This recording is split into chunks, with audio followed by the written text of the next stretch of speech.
એક ગામડું ગામ છે, એમાં એક ગરીબ બાપે પોતાની દીકરીને 500 રૂપિયા આપ્યા કે આલે દીકરી, આ 500 રૂપિયા તું વ્યવસ્થિત કોઈને મળે નહીં ને એમ મૂકી દે.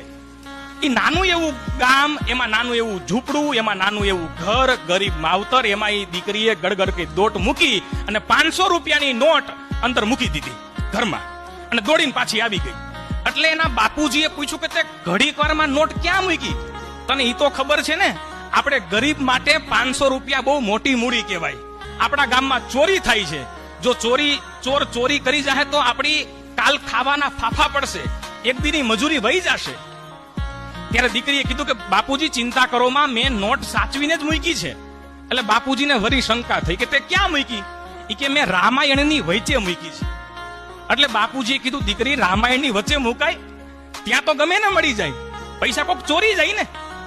એટલે ઈ 10 વર્ષની હિન્દુસ્તાની દીકરી એના બાપુજીને જવાબ દીધો કે બાપુજી, જો મને ખબર છે કે આપણે ગરીબ છીએ, આપણા માટે 500 રૂપિયા બહુ મોટી મૂડી કહેવાય, મને ઈ પણ ખબર છે કે આપણા ગામમાં બહુ ચોરી થાય છે.